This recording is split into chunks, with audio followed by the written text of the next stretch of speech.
Keynote speaker. Truly my pleasure to introduce you all to Jen Auerbach today. Jen is the Managing Director and Head of Strategic Growth Markets at Merrill Lynch Wealth Management. She and her team focus on client acquisition, client retention, and also strategic growth initiatives. Interestingly, they focus predominantly on underserved communities and individuals. So she and her team are true believers that everybody can benefit from good financial advice, and they're trying to make that happen. She got her undergraduate from Dartmouth and her MBA from Columbia in New York, and she's had quite an interesting journey along the way. She actually got started as an options trader, which is kind of a rowdy place to get started in the financial services industry. And so I'm sure she's got stories to share around that. Along her journey, she has done things like developed new financial products. She's developed new platforms to allow better access to financial services. And also, interestingly, and very current right now, is she's worked on a lot of impact investing initiatives. So quite a diverse journey that has brought her to where she is today. In addition to her day job, she's really passionate about serving in the community and increasing diversity and inclusivity within financial services. And as such, she's an active alumna of the Sponsors for Educational Opportunity. And she also sits on Merrill's Diversity and Inclusion Council. I could go on quite a while about the many acknowledgments, accolades, and rewards she's received. So I'm just going to tease you with a few that she has. She won the Bank of America Global Diversity and Inclusion Award. In 2019, she was recognized by Paradigm for Parity's Women on the Rise initiative as one of 19 trailblazing women trying to break down barriers to help with equality in corporate America. And just this last year, she was recognized as a Rising Star, the 2020 Rising Star by Crain's New York Business.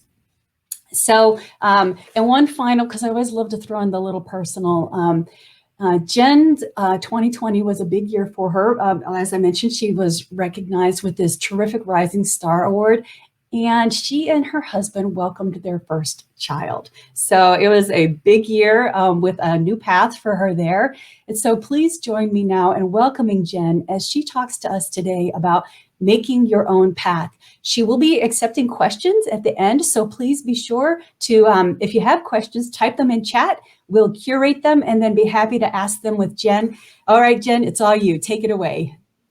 Oh my goodness, that is quite an introduction. Thank you so much, Evelyn.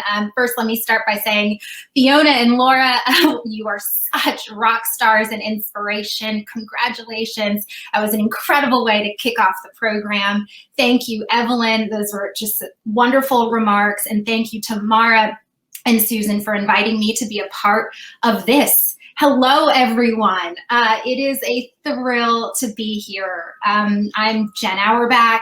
I'm so excited to be the keynote for the 5th annual SoCal Women's Symposium. And before I go any further, happy Women's History Month. It's incredibly energizing to be virtually surrounded by wonderful rock star women of all ages and stages from all backgrounds. And actually, my plan today is to take a little bit of a personal route, and I'm happy to talk about my bio and professional accolades, but I really thought, in the spirit of this year's program theme, focused, flexible, and purposeful, that I would try my hardest to stick to that. And so if you'll indulge me and more like bear with me. I certainly won't pretend to have the answers to everything, but I did want to share how I felt that each of these concepts did connect with my story. So first, throughout my career, focus is what I lived and breathed. I'm sure many can relate, but every day for me came with a to-do list. To be candid, spontaneity was not something that ever really came naturally to me. It still doesn't. And it really wasn't until I became a mother that I actually began to understand what it meant, what it truly meant to be flexible. to be flexible with scheduling, to be flexible with my partner, to be flexible with myself. And it also made me realize that living with purpose doesn't have to be this grand plan. It's about small things, like the connections that we make with those around us. And so that's what I'll share. I will not pretend to have all the answers. I will not tell you about the 5 ways that you can begin to live a life full of meaning.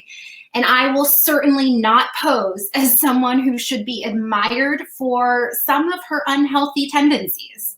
And then most importantly, I would love to hear from you and know what's on your mind. And hopefully we can have a wonderful discussion from there.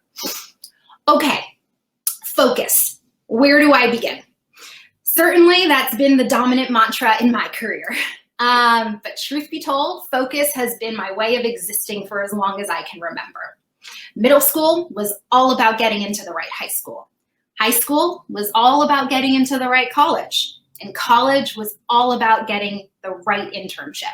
And throughout all of it, a constant state of striving for better with daily to-do lists. I mean, I remember in the 2nd grade, getting an assigned seat all the way in the back of the classroom. And I recall going up to the teacher, Miss Starr, and telling her that I could not see the chalkboard from my seat.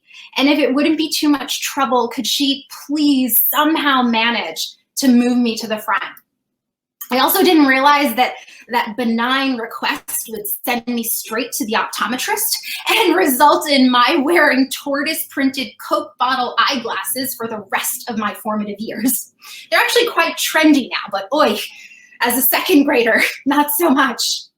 I was little Jenny Auerbach, quiet in the classroom, never asked questions, but I was always prepared. I always did my homework, I did the extra credit, I got the 100 on the pop quiz. And I was that kid who did all of her summer reading before it was even July. And then I think about high school. I was fortunate and blessed to be able to go to an incredibly rigorous program. Everyone was so smart, just as prepared and focused as I was. It was hard, but eye-opening. It's actually when I first learned to practice how to stay organized. It was really quite incredible. Candidly, my to-do list might be a strength of mine, but it was also a bit of an Achilles heel. And when I needed to use different muscles and skills to get through the day, I don't know that I had them. So from one to-do list to the next, one degree to the next, one internship to the next. And for anyone who has heard me speak, you know that I've talked about having every intention of becoming a lawyer. Part of the beauty of growing up in a multicultural home and having a Dominican mother is that you had 2 choices of career paths. You were going to become a doctor or a lawyer. And so I was on the path to becoming a lawyer. And so I majored in philosophy when I was in college. I interned at Davis Polk in New York City. And even when I thought I was demonstrating ultimate flexibility and pivoting my career aspirations away from law to something so foreign and so unknown like financial services, ultimately, it was that to-do list that enabled me. Step 1, apply to this business school prep program. Step 2, apply for this internship. Step 3, take Econ 101, and so on. And my career at Merrill certainly continued to offer endless opportunities to practice my focus. And this sort of relentless dedication is what I did practice throughout the first 12 years of my career. And even when my husband and I found out we were having a baby, I still felt like if I can just stay focused, everything will be fine. And I remember it was January, February of last year, 2020, weeks before the world shut down. I was 6 or 7 months pregnant at the time and feeling great.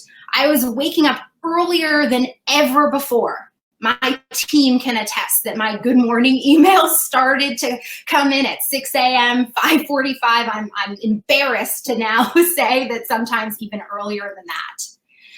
I had just been given a promotion and my team had tripled in size. The scope of my portfolio had done the same, but I had my plan, my to-do list, and everything was going to be looked after, and this was going to be a smooth transition. But then COVID, and we all have that memory, that moment that is now frozen in time for us, when we remember the last regular, normal thing we did just before going into quarantine. I live in New Jersey with my husband, and we lived a typical commuter life. Public transit twice a day, crowded bus to crowded subway. I'm obviously doing this pregnant, and I remember being on one of the most crowded buses heading back to New Jersey after a long day. It was still super cold in the Northeast, March 6th, so wearing a massive coat, no one could tell that I was pregnant, and I was just holding on to one of those swinging handrails, swaying back and forth, my scarf wrapped around my nose and mouth, and I was just praying that I wouldn't get stuck in the Lincoln Tunnel like we so often would. So COVID, okay, testing my focus, but I'm having a first baby in COVID. And then my baby shower got postponed indefinitely. And then it was unsafe for us to see our family. The village that was supposed to offer me tales of support and reassurance and help me raise this child. And then came loss.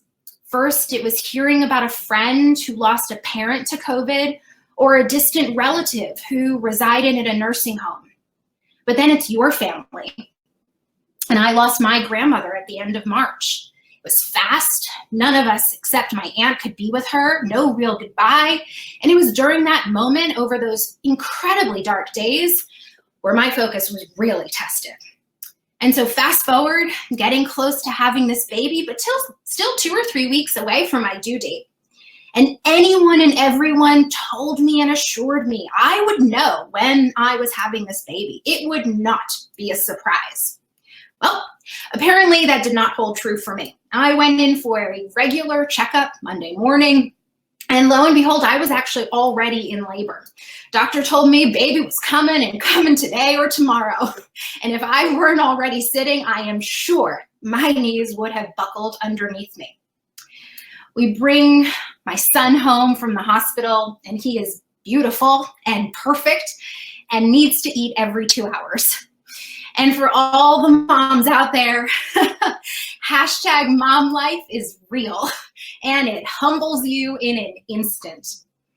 And now I've been back at work for 6 months now, and I'm embracing flexible, but it continues to be one of the hardest things for me to get right. And as I say it out loud, that sentence is probably one of the core reasons why I don't get it right. It's because there is no wrong and there is no right when it comes to being flexible. And so I am a work in progress. Do I know it's okay that my son doesn't get a bath from me every night? Yes. Does it still drive me crazy? Yes. Do I know it's okay if my son occasionally is fed formula? Yes. Does it still make me feel like I'm less than? Absolutely. And so then that brings me to purpose. What a grand notion to live with purpose. I never took any of that seriously. Don't get me wrong, I love the sound of it. I love the sound of hearing the SoulCycle instructor or the Peloton instructor talk about it. But really, what am I supposed to do with it? And so here's what I would say. I would be kidding myself and all of you if I said I live my life with this grand purpose, that I meditate routinely, that I make chamomile tea for myself before going to bed, or that I have successfully ever completed and attempted a device detox. But here are the things that do give me purpose. Making the people proud who sacrificed everything for me, making the people who believed in me proud when they had nothing to it, doing what I can to give my son a childhood that is full of happiness and wonder, and being a good daughter, wife and partner to my husband, a good sister, a good niece, and a good granddaughter. And so I absolutely love the theme of today's conference. As you can tell, it resonated deeply with me. And so thank you for having me, for letting me share myself as a work in progress story. And here is to celebrating this Women's History Month with focus, flexibility, and purpose. And so with that, Evelyn, I would love to open it up for Q&A. Outstanding. Thank you so much for those really, truly inspiring words. And I have to give you a hat tip for the clear humility, because we all aspire and then reality surrounds us. And I think that you struck that really touching intersection between the aspiration and the reality. So thank you very much for that. I'm going to get us started, and then I will be looking for questions from the rest of the audience. But, you know, one of the things that you have done just a terrific job in doing is advocating for improved diversity and inclusivity across the financial services profession and in corporate America more broadly. So can you talk a little bit about how do you mentor or support women in your organization? So, you know, nothing happens unless you actually do schedule it to happen. I do have to believe that. And it is one of the ways in which being a little type A actually allows me to say with a great degree of confidence that this happens. And so I believe that you have to dedicate time. Every week there is dedicated time on my calendar to have one-on-ones with my team, with women from across the organization. I'm one of the executive sponsors of our Women's Exchange, which is a network of 7,000 women at Merrill who, you know, are really looking for mentorship, peer-to-peer support, business development ideas. It's an incredible community, you know, 60 chapters across the United States, and that has been a wonderful way for me to, you know, connect with people, you know, outside of the New York, New Jersey, Connecticut sort of bubble, and ensure that, you know, there's much broader connection that's happening. And actually every year the Women's Exchange matches up at least 1,000 people for mentee mentor partnerships. And so that's just one example. But the one thing I would say is, for anyone who's interested in being a mentor or being a mentee or both, I mean, look, it doesn't matter where you are in your career, there should always be someone who you aspire or admire. And therefore, you know, we can always be surrounding ourselves with, you know, smart people. And so, but the one thing that I would say, it has to be intentional. And I think this is one thing where, you know, being a bit type A will actually, you know, manifest itself in dividends. Yes, yes, because without the intention, it becomes a social chat. And not that there's anything wrong with a social chat, but there's more to this exercise than just social chat. This is about elevating and empowering and changing the world, truly. And I know that sounds all grandiose, but it really does make a difference when women get involved in financial conversations and in facilitating financial health and growth. And I listened to an interview with you not too long ago that you talked about one thing that you thought could really move the needle on financial health is if people would just start talking about finances. Would you share that a little bit? I think our audience would really appreciate hearing your thoughts on that. Sure. Yeah, so part of the work that my team was responsible for was in doing a much better job of engaging women and diverse communities in this topic of, you know, leaning into financial wellness. And so one of the studies that we commissioned explored women and financial wellness. And we found that 60% of the women surveyed would prefer to talk about their own death rather than money. And as a result of that insight, you know, it became clear to us, you know, yes, we need to have a plan for becoming more accessible, but step number one is that we need to think about that statistic and the level of discomfort that comes with talking about money and real, small, tangible ways in which we can start to ignite a conversation. And so I always like to lead by example, and however and whenever possible, because it's one thing to say, hey, start talking about money. It's really easy. It's another thing to actually do it. And so for me, I tell a simple story. It's true. I'm like, type A. I've gotten that point.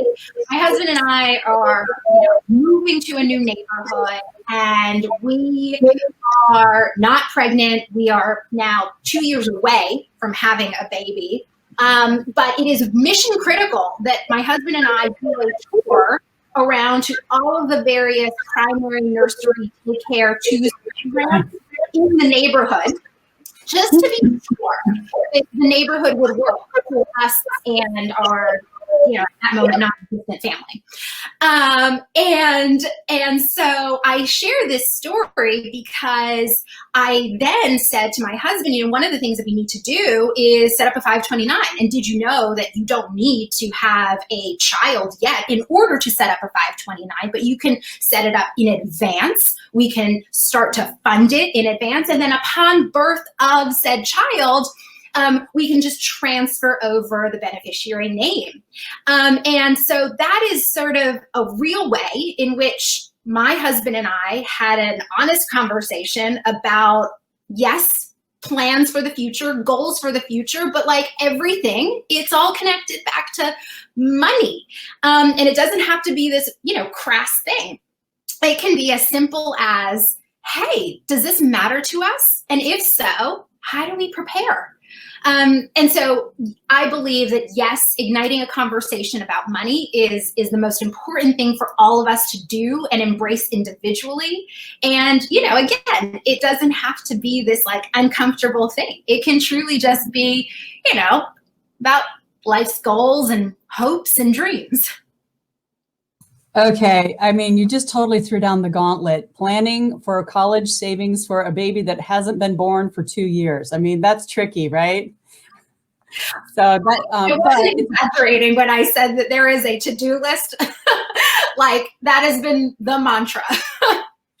Yeah. So, one thing that we hear often is that, different cultures, and I'm going on having conversations about money and normalizing it, making it not taboo and uncomfortable, so that you'd rather talk about your own death than finances.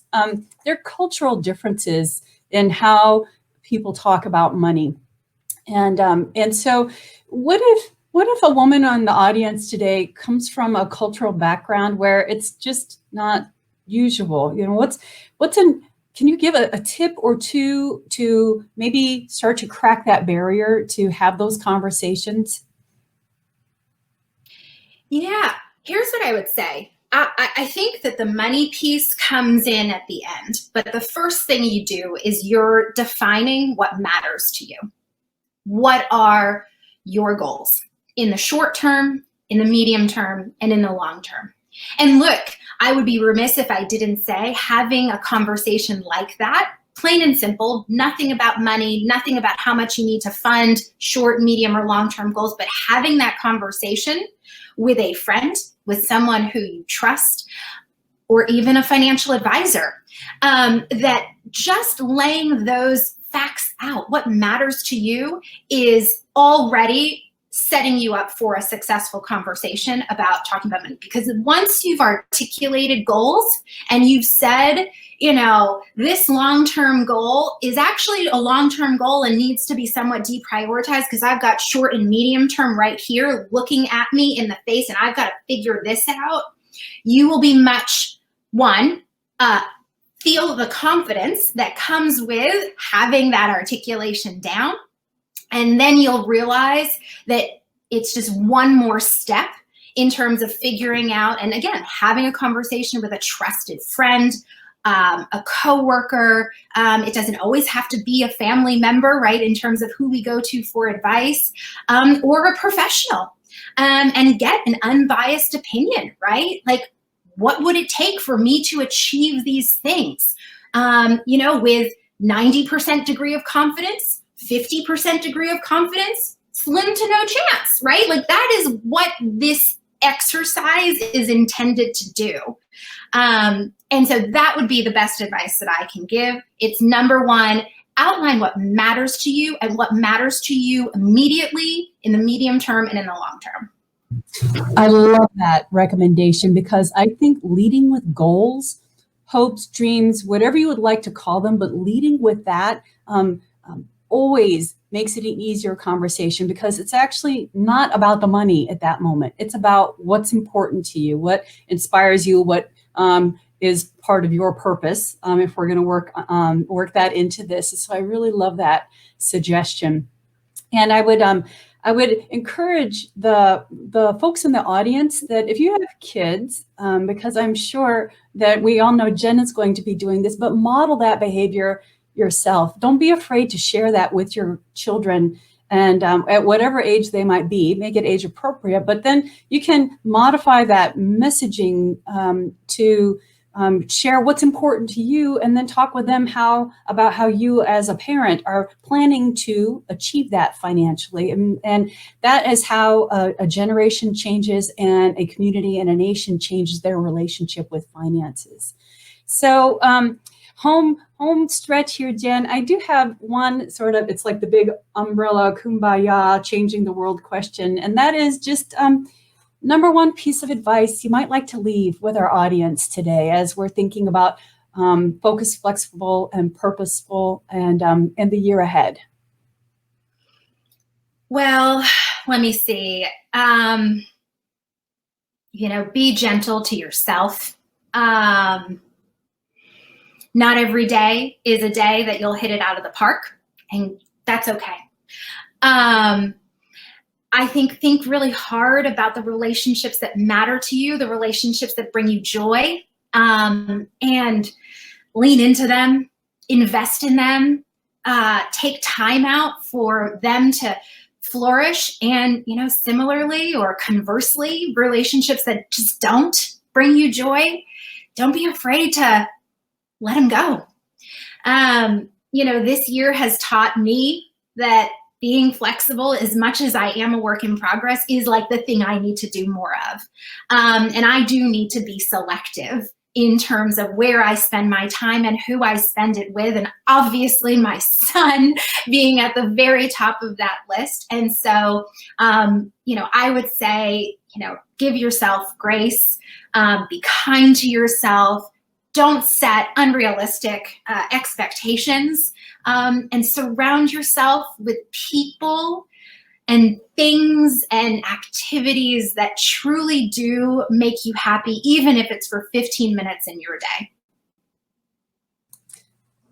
Sound counsel for all of us, not just this year, but every year, truly. And with that, Jen, thank you so much for your time this morning. Truly great words for us to tuck into our toolkit as we're going through the symposium today, and also as we're thinking about the days and months ahead in 2021. So thank you so much for joining us, and we wish you joy with your new baby, and look forward to seeing you at another symposium here in the future. Thank you. Have a wonderful symposium. Thanks so much, Jen. We'll talk to you later. All right, terrific, right? I was taking notes. That's the nice thing about going off video and muting, is I can crank out some notes while she is chatting, and a pleasure to hear her speak. When she was talking about how she reflects on the theme for our symposium today of focused, flexible, and purposeful, and how that mirrored some things in her own life, I was thinking the same thing, that I imagine each of us can point to moments or seasons in our lives, or even just the continuum, I'll say, of our lives where that seems to be the case. And